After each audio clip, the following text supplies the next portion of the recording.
মানুষজন বলবে যে হুজুর সাহেব আপনি যে বলতেছেন যে একসাথে হাত তুলে দোয়া করা হাদিসে নাই, ঈদে মিলাদুন্নবী হাদিসে নাই, তো মাইক ব্যবহার করতে হবে, লাইট ব্যবহার করতে হবে, মোবাইল ব্যবহার করতে হবে, এটা কোন হাদিসে আছে? এগুলো তো মানুষ তৈরি করেছে। ওটা বুঝানোর জন্য আপনাকে এই মূলনীতিটা বলতেছি, এটা আপনাকে বুঝতে হবে।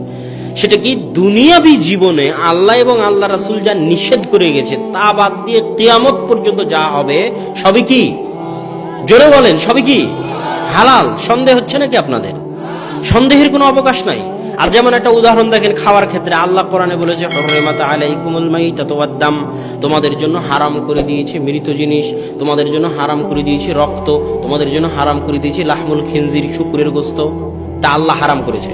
এবার আল্লাহ রাসূল হাদিসে হারাম করতেছে, তোমাদের জন্য হারাম করে দিলাম যিনাবিন, প্রত্যেক যে প্রাণী যার শিকারী দাঁত আছে, প্রত্যেক যে প্রাণীর শিকারী দাঁত আছে ওই প্রাণী খাওয়া তোমাদের জন্য হারাম।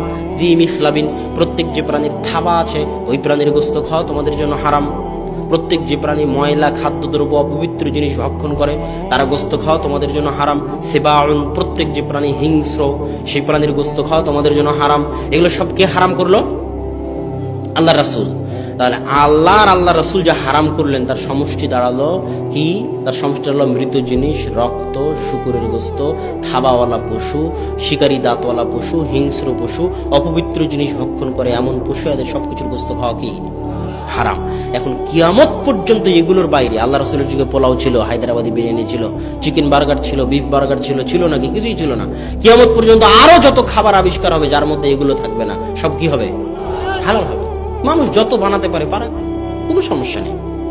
এইগুলো না থাকলেই হলো। আল্লাহ এবং আল্লাহ রাসূল যা নিষেধ করে গেছেন তা না থাকলেই হলো। তা বাদ দিয়ে কিয়ামত পর্যন্ত তুমি আবিষ্কার করে ভর্তি করে দাও দুনিয়া, কোনো আপত্তি নেই, খাও, সব হালাল।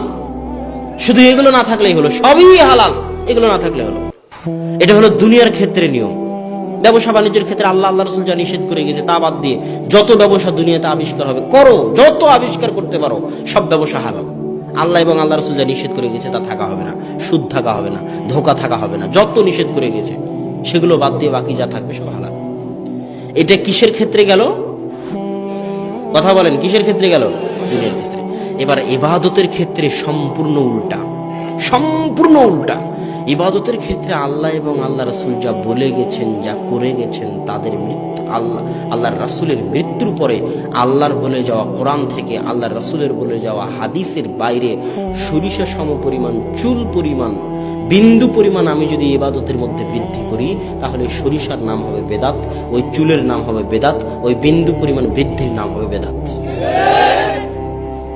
আপনি যতই বলেন যে এটা ভালো আমল, তাহলে আমি আপনাকে বলবো সারা পৃথিবীর সব হুজুর এক জায়গায় হলো। ইমাম বুখারী, মুসলিম, আবু দাউদ, নাসাই, তিরমিজি, আবু হানিফা, শাফি, মালিক, হাম্বল, আরো বর্তমান পৃথিবীতে দেওবন্দির হুজুর, বিরলবীর হুজুর, আহলে হাদিসের হুজুর, সারা পৃথিবীর সব হুজুর এক জায়গায় হয়ে বলতেছে সালাত আদায় করা ভালো কাজ। প্রত্যেক দিনই যখন জোহরের সালাত 4 রাকাত করে পড়তেছি, তখন জুমার দিন আর 2 রাকাত পড়বো না, জুমার দিনও 4 রাকাত পড়বো। সালাত আদায় করা কি খারাপ কাজ? বলেন, সালাত আদায় করা কি খারাপ কাজ? আমি যদি 2 রাকাত বেশি সালাত আদায় করি, সমস্যা কি? সমস্যা কি? এটাই বেদাত। একটা সিজদাও যদি বাড়াস বেটা, তো একটা সিজদাও বেদাত হবে। আর ওই একটা সিজদা তোকে জান্নাতে নিয়ে যাও দূরের কথা, টেনে জাহান্নামে নিয়ে যাবে। অনেক ভয়াবহ জিনিস বেদাত, মানুষকে আমরা বুঝাতে ব্যর্থ। ইমাম মালিকের দরবারে একজন ব্যক্তি এসে বলতেছে, ইমাম মালিক উরিদু আন উহরিমা মিন কবরি রাসূলিল্লাহ। ইমাম মালিক আল্লাহ রাসূল ইহরাম বাঁধার জন্য কয়েকটা জায়গা ঠিক করে দিয়েছে। আমরা জানি মদিনাবাসী যদি ইহরাম বাঁধতে চায় এটা হলো মদিনা, মদিনাবাসী যদি ইহরাম বাঁধতে চায় এটা হলো মক্কা, মদিনাবাসী যদি ইহরাম বাঁধতে চায় মদিনা থেকে 10 কিলোমিটার দক্ষিণে একটা জায়গা আছে জুলহুলাইফা, ওখান থেকে ইহরাম বাঁধতে হয়, ইহরামের কাপড় পরতে হয়, তালবিয়া পড়তে হয়। ইমাম মালিক, আমি ইহরাম বাঁধতে চাচ্ছি আল্লাহর রাসূলের মসজিদ থেকে, যেটা পৃথিবীর দ্বিতীয় শ্রেষ্ঠ মসজিদ, কাবার পরে শ্রেষ্ঠ মসজিদ, ওই মসজিদ থেকে আল্লাহর রাসূলের কবরের পাশ থেকে ইহরাম বাঁধতে চাচ্ছি। তখন ইমাম মালিক বলতেছে, আরাকান তাকা ফিল ফিতনা, আমি দেখতেছি তুমি ফিতনার মধ্যে পড়ে যাচ্ছ। তখন ওই ব্যক্তি বলতেছে আমাদের সমাজের হুজুরের মতো, আইয়ু ফিতনাতিন হাদিহি, আপনি কিসের ফিতনার কথা বলতেছেন? ইল্লা আন আযীদা আমিয়ালান, আমি যদি জুলহুলাইফা পার হয়ে চলে যেতাম তাহলে না হয় ফিতনা, এটা বুঝলাম। আমি তো জুলহুলাইফা পার হইনি, তাও আবার আল্লাহর রাসূলের মসজিদ, এত মহান জায়গা, এত বড় জায়গা, দামি মসজিদ, আবার আল্লাহর রাসূলের কবরের পাশে, ওখান থেকে ইহরাম বাঁধবার আবার ফিতনা কি? আপনিও যদি হজ করতে যান দেখবেন শাহজালাল বিমানবন্দর থেকে সব ইহরামের কাপড় বেঁধে আছে, এখান থেকে তালবিয়া পাঠ করতেছে। ওদেরকে যদি বলেন যে আপনার ইহরামের জায়গায় ইয়ালামলাম, আপনি ওখান থেকে তালবিয়া পাঠ করবেন, আপনি এখানে কেন? তবে আরে বাবা, আমি তো ইয়ালামলাম পার হয়ে যায়নি, 1000 কিলোমিটার দূরে ঢাকায় বসে করতে, এর মধ্যে আবার ফিতনা কি? একই প্রশ্ন করবে যে প্রশ্ন ওই ব্যক্তি 1200 বছর আগে ইমাম মালিককে করেছে। তখন ইমাম মালিক বলতেছেন, আইয়ু ফিতনাতিন আ'যামু মিন হাদিহি সাবাকতা ইলা ফাজিলাতিন কাসারা আনহা রাসূলুল্লাহ সাল্লাল্লাহু আলাইহি ওয়াসাল্লাম।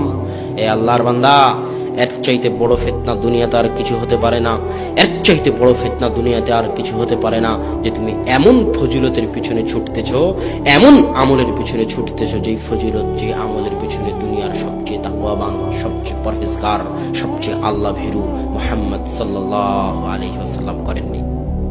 এর চেয়ে বড় ফিতনা হতে পারে না। এই জিনিসটা দুই ভাবে ফিতনা। এক, তুমি আল্লাহ রাসূলকে দুই ভাবে অপমান করতেছো। তুমি বলতেছো যে আল্লাহর রাসূল তার রিসালাতের দায়িত্ব পালন করে যায়নি, নাউজুবিল্লাহ। আর তুমি বলতে চাচ্ছ তুমি আল্লাহ রাসূলের চেয়ে বেশি পরহেজগার, নাউজুবিল্লাহ। আল্লাহ রাসূলের যুগে এরকম মানুষ ছিল। 3 জন ব্যক্তি আল্লাহ রাসূলের বাড়িতে গিয়ে বলতেছে, আল্লাহ রাসূলের ইবাদত কি বলেন? তো আল্লাহ রাসূলের স্ত্রীরা বলছে, ইয়াসুমু ওয়া ইফতার, আল্লাহ রাসূল সিয়াম পালন করেন, আল্লাহ রাসূল সিয়াম ভাঙেন। ইয়াকুমু ফিল লাইলি ওয়া ইয়ানাম, আল্লাহ রাসূল রাত্রে তাহাজ্জুদ পড়েন, রাত্রে ঘুমান। আল্লাহ রাসূল বিবাহ করেছেন, তার স্বামী, তার স্ত্রী, পুত্র, সন্তান, সন্ততি সবই আছে। তখন ওই ব্যক্তিগুলো বলতেছে যে আল্লাহ রাসূলের আগের গুনাহ মাফ হয়ে গেছে, পরের গুনাহ মাফ হয়ে গেছে, আল্লাহ রাসূলের অল্প ইবাদতে চলবে, আমাদের চলবে না, নাউজুবিল্লাহ। তখন একজন বললো যে আসুম ওয়ালা উফতির আবাদা, আমি আজীবন সিয়াম রাখবো, সিয়াম ভাঙবো না। আর একজন বলছে আমি সারা রাত ঘুমাবো না, সারা রাত তাহাজ্জুদের সালাত আদায় করবো। আর একজন বললো আমি আজীবন বিয়ে করবো না। আল্লাহ রাসূল তাদেরকে খুঁজে বের করে বলছেন, আকুল তুম কাদা ওয়া কাদা, আরে তোমরাই কি তারা যারা এই কথা বলেছো? তো বলে হ্যাঁ, আমরাই তারা। তখন আল্লাহ রাসূল বলেন, ওয়াল্লাহি লা আন্নী আখশাকুম ওয়া আতকাকুম লিল্লাহ, জেনে রাখো, আল্লাহর কসম করে বলতেছি, আল্লাহর কসম করে বলতেছি, আমি মুহাম্মদ আসমানের নিচে জমিনের উপরে সবচেয়ে আল্লাহ ভীরু, সবচেয়ে তাকওয়াবান, সবচেয়ে পরহেজগার। আমি সিয়াম পালন করি, সিয়াম ভাঙে, আমি বিবাহ করেছি, আর আমি রাত্রে সালাত আদায় করি, রাত্রে ঘুমাই। এটা আমার সুন্নাত। যে আমার সুন্নাত থেকে মুখ ফিরিয়ে নেবে সে আমার উম্মতের অন্তর্ভুক্ত নয়।